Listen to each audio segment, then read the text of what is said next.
So hello dear students, स्वागत है आप सभी का आज की इस नई वीडियो में। तो ये है हमारा part 4 of doing polynomials extra questions of class 10th। तो पिछले भी जो पार्ट हैं 1, 2 और 3 अगर आपने नहीं देखे तो आप जाके प्लीज़ उनको देखिए। और पिछले 3 पार्ट में हमने ये 16 क्वेश्चंस कर लिए हैं। आज हम शुरू करेंगे 17th क्वेश्चन से। तो ये है हमारा 17th क्वेश्चन। और स्टूडेंट्स, ओजवाल लाए हैं आपके लिए एक नई बुक, क्लास 10th के लिए एक नई बुक, वो है ओजवाल गुरुकुल नाम से। ये इसी साल लॉन्च हुई है और इसमें पिछले 10 साल के सारे सॉल्व्ड क्वेश्चन पेपर हैं क्लास 10th के।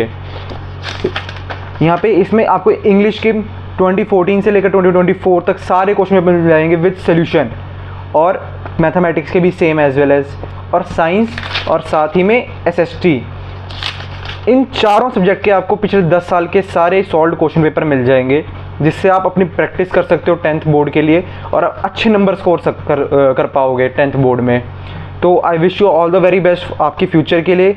सो इस बुक को परचेज़ करने का लिंक मैं आपको डिस्क्रिप्शन में दे दूँगा।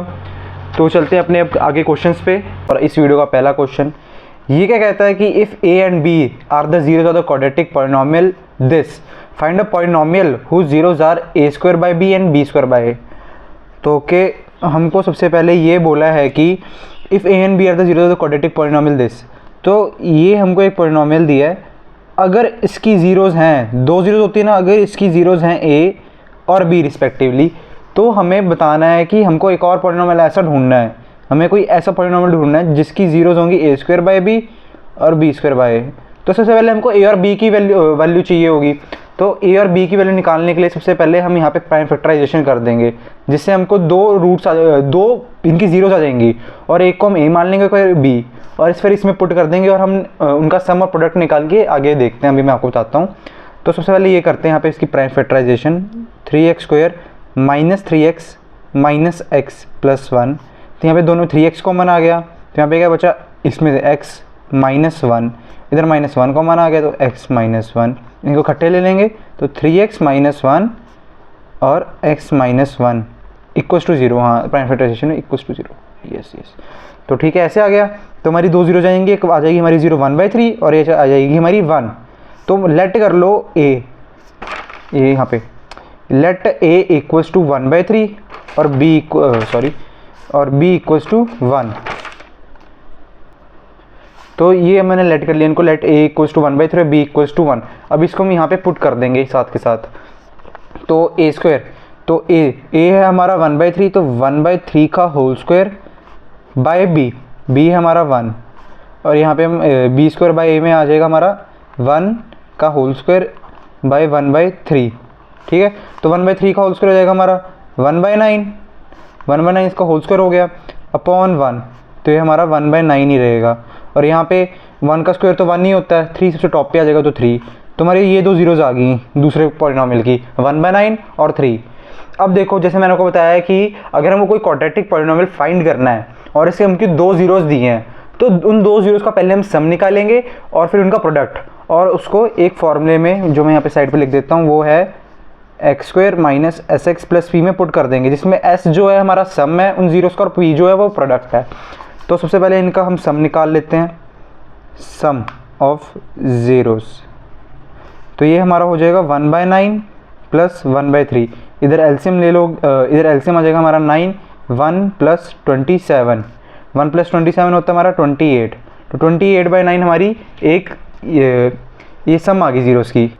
अब इनका हम प्रोडक्ट निकाल देंगे, तो प्रोडक्ट इनका आ जाएगा हमारा 1/9 इंटू 3, जो कट के आ जाएगा हमारा 1/3। तो ये हमारा सम हुआ ज़ीरोज़ का, ये हमारा सम हुआ, और ये हमारा प्रोडक्ट हुआ। अब इसको एक फॉर्मूले में पुट कर देंगे जो मैंने दिखाया है। तो सबसे पहले आ जाएगा x square minus S x, यानी माइनस 28/9x प्लस 1/3।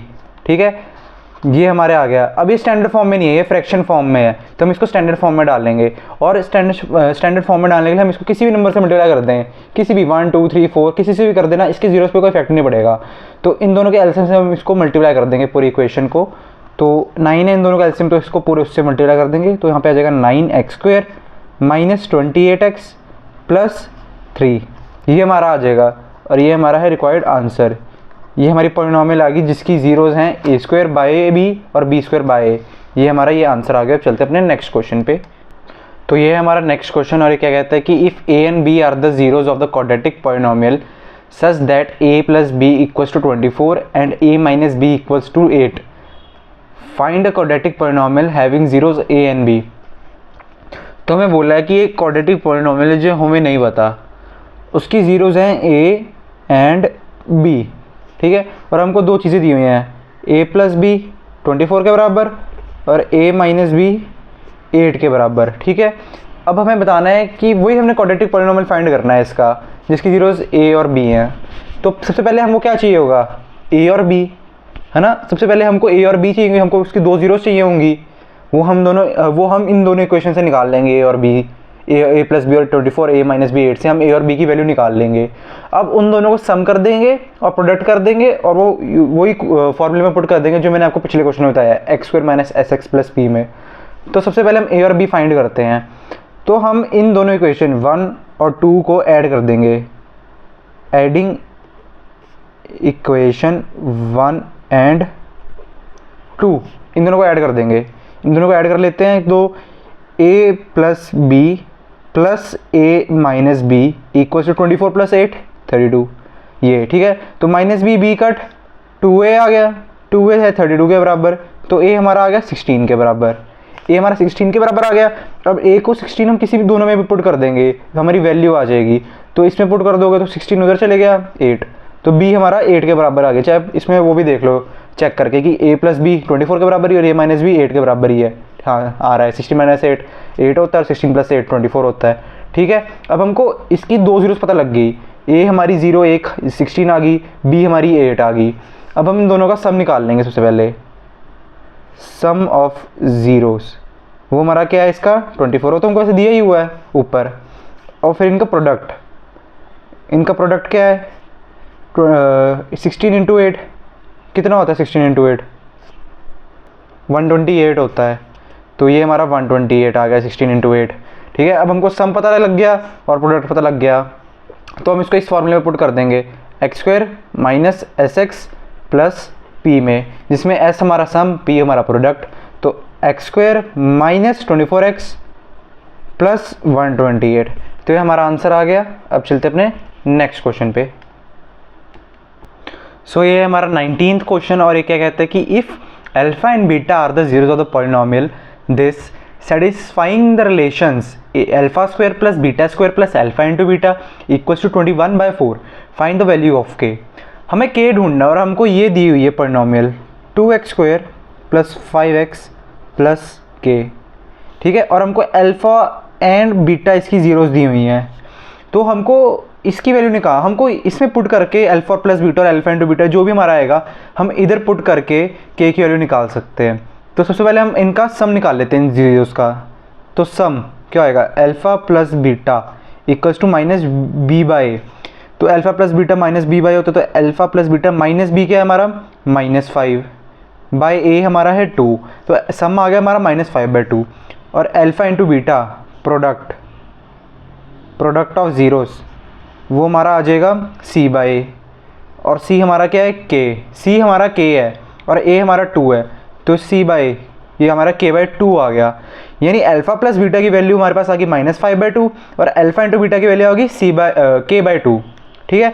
अब हम इधर इनको पुट कर देंगे तो हमको ये क्या दिया हुआ है, लिख लेता हूँ, alpha square plus beta square plus alpha into beta equal to 21/4। अब आप यहाँ पे देखोगे अल्फा इंटू बीटा की वैल्यू यहाँ पे हमको पता है साफ साफ कि k/2 है, पर alpha square plus beta square की वैल्यू नहीं हमको पता, हमको अल्फा प्लस बीटा स्क्वायर की वैल्यू पता है। तो आपने देखा कि alpha square plus beta square किस आइडेंटिटी में आ सकता है, अलजेब्रिक अल्फा प्लस बीटा के होल स्क्वायर पे। तो यहाँ पे मैं लिख लेता हूँ कि अल्फा प्लस बीटा का होल स्क्वायर अगर मैं करूँगा तो क्या बनेगा, alpha square plus beta square plus 2 alpha beta, ये बनेगा। और हमको चाहिए क्या, ये alpha square plus beta square, तो हम इसकी वैल्यू निकाल लेंगे। तो 2 अल्फा बीटा को उधर माइनस में ले जाओ, तो अल्फा प्लस बीटा का होल स्क्वायर हमारा आ गया, नहीं alpha square plus beta square हमारा आ गया अल्फा प्लस बीटा का whole square minus 2 alpha beta, तो ये हमारा alpha square plus beta square की हमारे पास ये वाली वैल्यू आ गई। तो हम इस वैल्यू को इधर पुट कर देंगे, तो ये हमारा हो जाएगा अल्फा प्लस बीटा का whole square minus 2 alpha beta plus alpha beta equal to 21/4। -2 alpha beta plus alpha beta minus alpha beta हो जाएगा। तो अल्फ़ा प्लस बीटा की वैल्यू हमारे पास क्या है, -5/2 उसका होल स्क्वायर, -5/2 का whole square, -2 alpha beta plus alpha beta minus alpha beta, तो minus into alpha beta -k/2 equals to 21/4। ठीक है, अब इसका स्क्वायर कर देंगे, इसको खोल देंगे हम, 25/4 आ जाएगा और -k/2 इक्वल्स टू 21/4। इसको तो माइनस में ले जाएंगे तो -k/2 इक्वल्स टू 21/4 -25/4, ये हमारा आ जाएगा -4/4 और इससे इसे कट हो जाएगा। तो -k/2 हमारा -1 आ गया, उधर ले जाएंगे इसको 2 को, तो देखो -k/2 हमारा -1 के बराबर आ गया, तो 2 को उधर ले जाओ, -2 माइनस माइनस कट, तो k इक्वल्स टू 2 आ गया हमारा। तो k इक्वल्स टू 2 हो गया हमारा आंसर, k की वैल्यू हमारी 2 आ गई। अब चलते हैं अपने नेक्स्ट क्वेश्चन पे। सो ये है हमारा लास्ट क्वेश्चन आज की वीडियो का, और ये क्या कहता है कि if alpha and beta are the zeros of the polynomial this satisfying the relation alpha square plus beta square equals to 24, find k. हमें वापस k की वैल्यू फाइंड करनी है, तो हमको इसकी जीरोज दी हुई है अल्फा एंड बीटा, सेम हम पिछली बार की तरह अल्फा प्लस बीटा और अल्फा इंटू बीटा की वैल्यू निकाल देंगे, सम ऑफ जीरोज और प्रोडक्ट ऑफ जीरोज। तो अल्फा प्लस बीटा मेरा क्या आ जाएगा, -b/a -4/k, ये मेरा अल्फा प्लस बीटा आ गया, और अल्फा इंटू बीटा मेरा क्या आ जाएगा, c/a यानी 4/k c और ये a, तो 4/k ये आ गया। अब सेम जैसे मैंने पिछली बार करा था कि हमने alpha square plus beta square को कैसे पुट कर दिया था, अल्फा प्लस बीटा का होल स्क्वायर -2 अल्फा बीटा है, ये मैंने आपको सेम समझाया था ना पिछली क्वेश्चन में, तो वैसे हम सेम इधर कर देंगे, और हमको किसके बराबर दिया, 24 के बराबर। ठीक है, तो अब मैं इसकी वैल्यू पुट कर दूंगा यहाँ पे एक एक करके, तो -4/k का whole square -2 into 4/k equals to 24, ये वैसे हमारा क्वाड्रेटिक बन जाएगा, तो इसका मतलब k की 2 वैल्यूज़ आएंगी, तो इसका स्क्वायर कर देंगे, यानी 16/k² -8/k equals to 24। k square दोनों में एलसीएम आ जाएगा, k स्क्वायर दोनों में एलसीएम आ जाएगा, तो यहाँ पे हमारा 16 और ये माइनस k इंटू के स्क्वायर, k होता तो इसको 8 से मल्टीप्लाई करेंगे, तो यहाँ पे ऊपर 8k आ जाएगा इक्वल्स टू 24। k स्क्वायर को उधर ले जाओ, तो 16 - 8k equals to 24 k square. अब सभी वैल्यूज़ को एक जगह पे ले आओ और इक्वल्स टू 0 आ जाएगा हमारा, तो 24k square plus 8k minus 16 equals to 0, sorry ये ऐसे आ गया। अब आप ये देखो, इन तीनों में कोई चीज़ कॉमन दिख रही है, 8 कॉमन तीनों में, 8 3 जा जाएगा, ये 8 1 जा और 8 2 जा, तो सब में 8 को डिवाइड कर दो, पूरी इक्वेशन में 8 को डिवाइड कर दो, तो ये हमारा आ जाएगा 3k square plus k minus 16। ठीक है, ये हमारा नहीं -2, ये हमारा आ जाएगा यहाँ पे ये इक्वेशन। अब हम क्या कर देंगे, इसकी मिडिल टर्म स्प्लिटिंग कर देंगे हम। इसकी मिडिल टर्म स्प्लिटिंग क्या आएगी, 3k square plus 3k minus 2k minus 2, तो 3k कॉमन आ गया उधर, तो अंदर क्या बचा, k + 1, और यहाँ पे -2 कॉमन आ गया, अंदर क्या बचा, k + 1। ठीक है, अब इनको दोनों को साथ में लिख लें, तो 3k - 2 और k + 1 इक्वल्स टू 0, तो हमारी 2 जीरोस क्या आ जाएंगी, एक 2/3 आ जाएगी हमारी 0, और एक हमारी -1 आ जाएगी, ये 2/3 है, और एक हमारी -1 आ जाएगी। तो this is our required answer. तो thank you for watching this video. अगर आपको ये वीडियो अच्छी लगी तो हमारे वीडियो को लाइक ज़रूर करना और चैनल को सब्सक्राइब जरूर करना, ताकि आपको हमारे अगला पार्ट इस वीडियो का ज़रूर पता लग जाए। तो thank you for watching, bye bye.